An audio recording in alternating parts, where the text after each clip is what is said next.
Monday, and Happy New Year to you as well, whenever that comes. So what's going on? Okay. So what would you say the mindset of the team is right now and the preparation levels at? I think what we've tried to emphasize with the players is important that there's a lot of distractions surrounding a game like this, especially being home for Christmas for 2 days, traveling all the way out here. We had a light practice yesterday and practice today, but you got to stay committed to what you came here to do. I want the players to have some fun. They've got free time. This is a bowl trip of sorts, even though it's a playoff game. So we want the guys to enjoy themselves, but also we want them to stay focused on what they need to do to try to play well against a very good team, probably the best team we played against all year. So just the game is about commitment. When you go to bowl games and staying committed to the right things. What's the status of Elijah Pritchett? Is he with the team? Yeah, we're handling this in circumstances internally, and that's all I can really comment about. And, his status on the team has not been affected at this point. You talked about earlier that we getting back to the basics when it comes to fundamentals and practice. One practice in, how did that practice go yesterday? Yeah, but we had 7 practices at home, maybe 6 practices at home.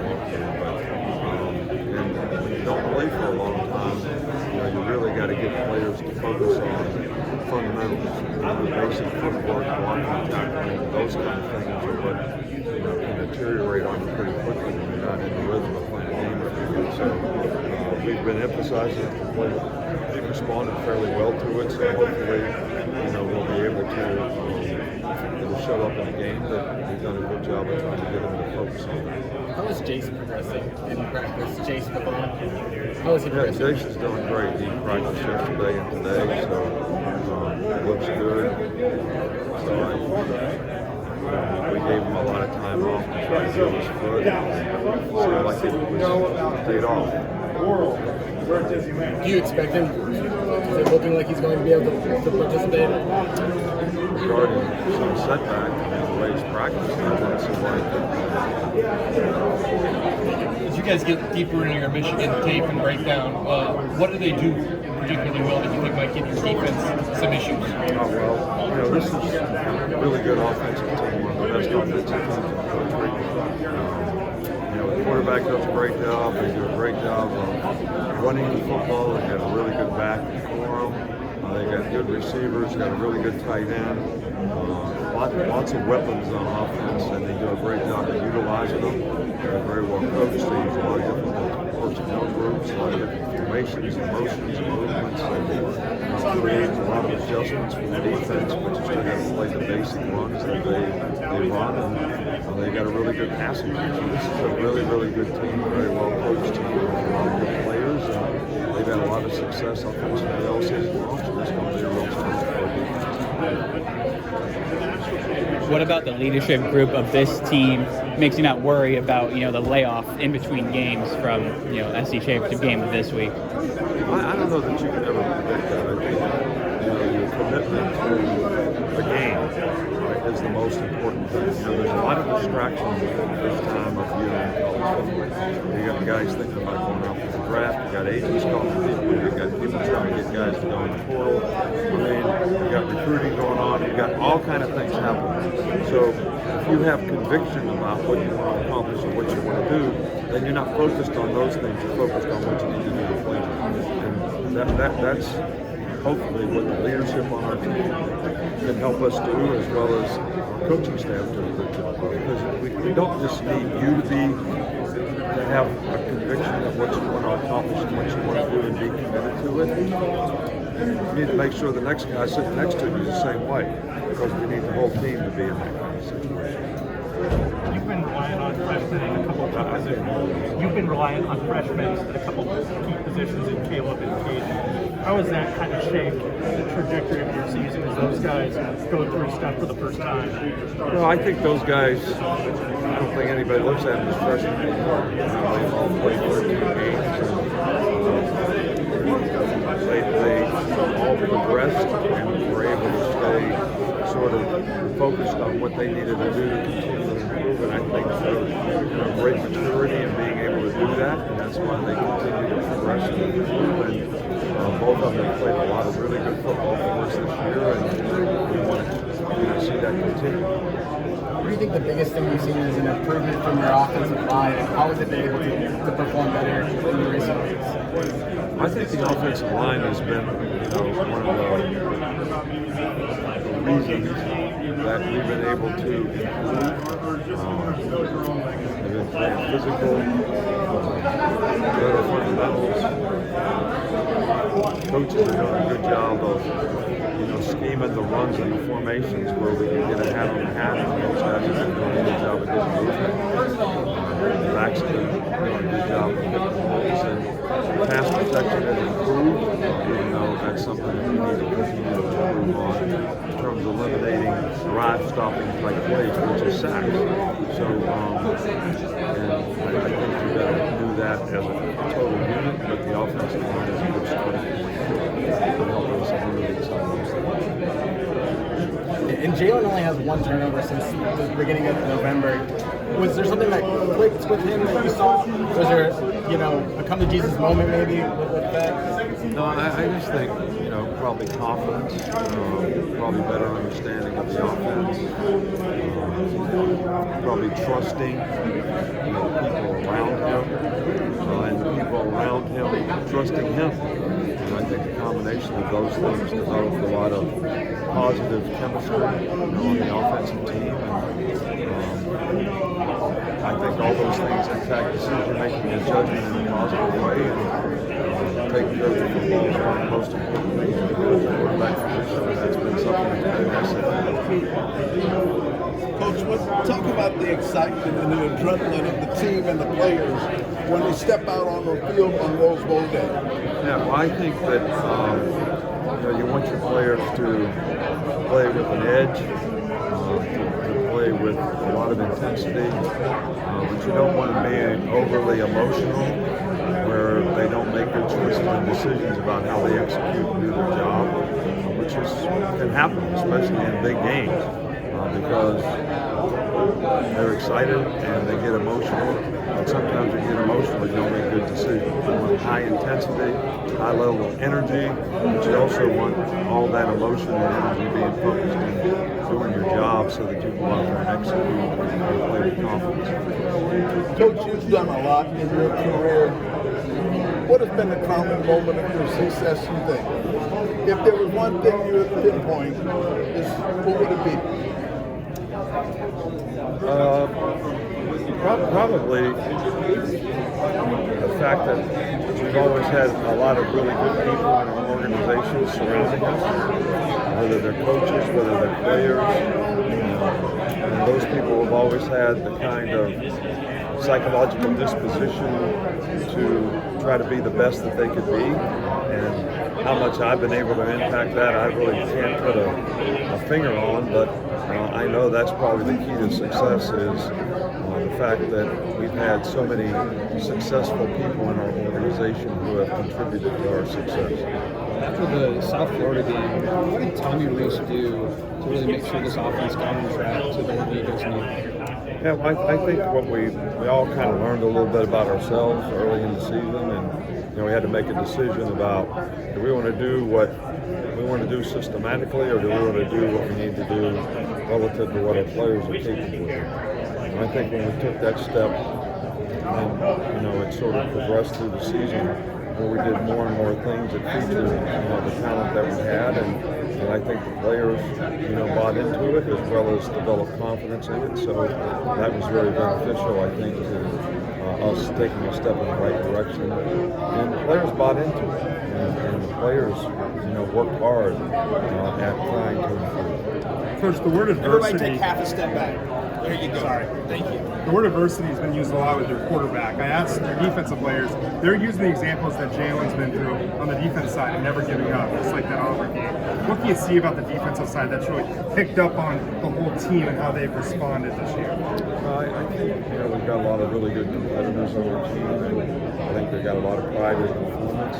I think we have good leadership, a lot of positions on defense, guys who have some experience that compete at a high level, and I think they've develop an expectation with the other players, and the other players have accepted that challenge to try to play at a high level on a consistent basis as well. So I think it comes from quality players, but I also think it comes from quality leadership.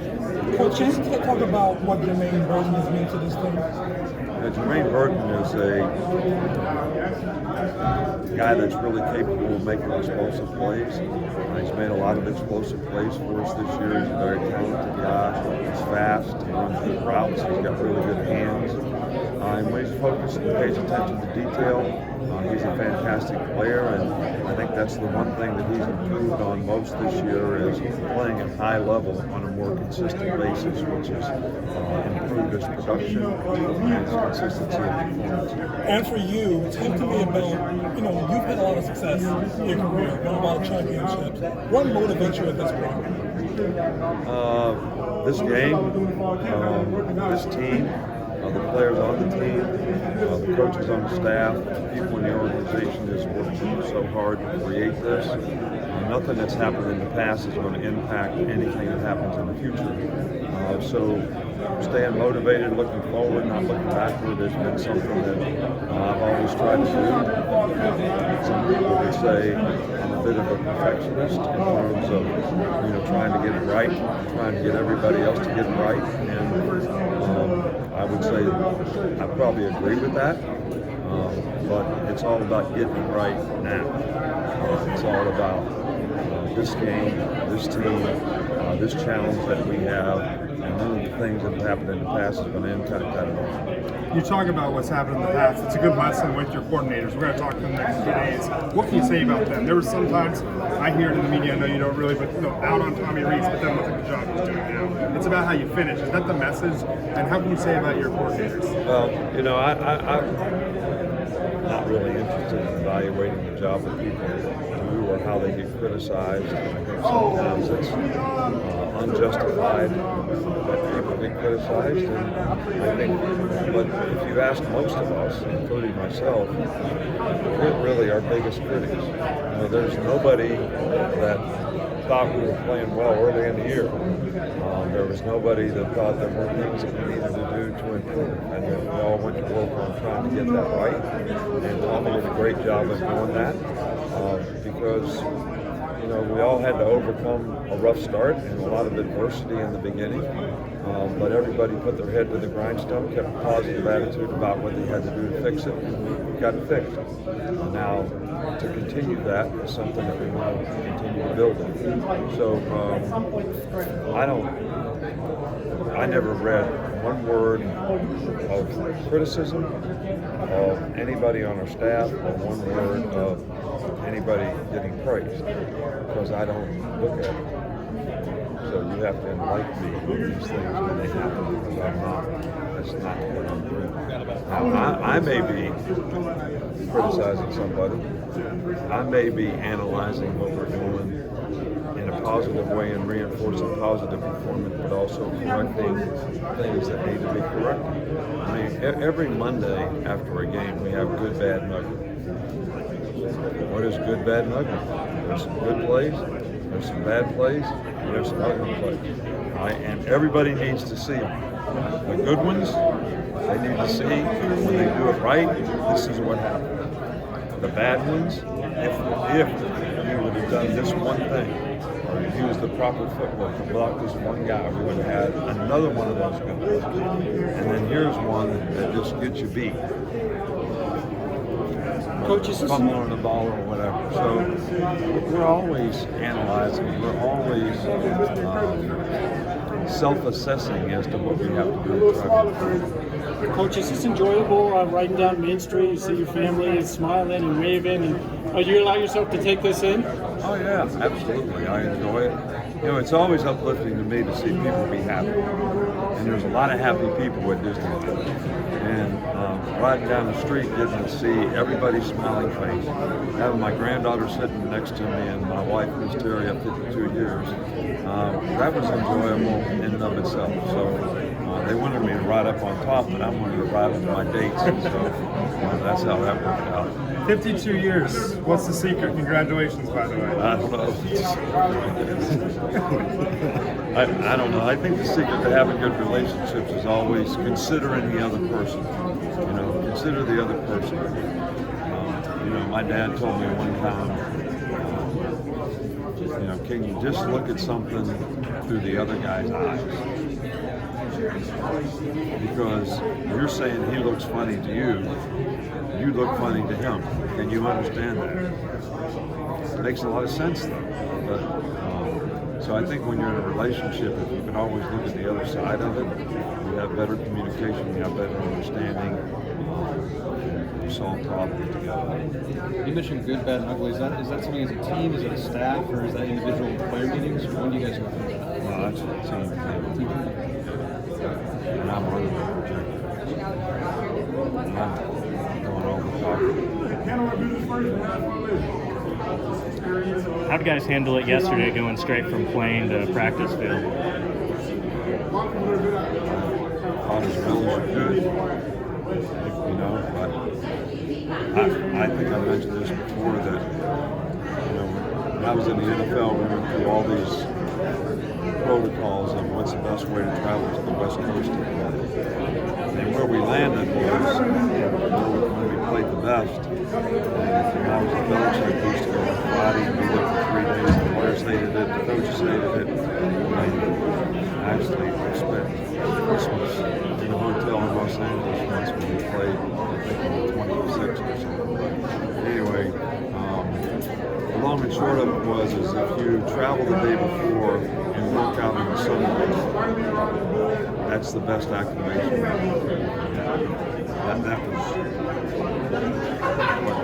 what our medical staff and people thought was the best way to do it. It seemed to work for us when I was in Miami, so that's why we wanted to travel yesterday and then practice here in the daylight, so we would be more well adjusted today and the rest of the week. Coach, what's your message to the fans? This isn't an easy flight out here, but it would be much appreciated. Talk to the players as well. They would love it. I mean, that would be huge to have this place packed in crimson. Yeah, well, I think our players really appreciate the support that they get. The fans have been great all year. That generates a lot of energy and enthusiasm in our team. I know it's a tough trip. I know it's a long way, but I'd love to have as many people here as we possibly can. Hopefully we'll get that message. Our fans will be committed to what we do. I might have asked this already, but Michigan's a tough team. The running back, Blake Corum, I've looked at his touchdowns. It's a lot of touchdowns, especially inside the 15-yard line. What are you seeing out of him? And you don't stop a guy like that, I'm sure you limit him. Yeah, he's a really good back, but they have a really good running game. There's a lot of personality. They're not afraid to use big people in situations like that. And in this day and age of football, players aren't used to playing against big people. Everything's spread, everything's zone. But they want power football. They want power. They want counter. They want old-fashioned football plays that are hard to stop. They're going to be physical and hard to stop them.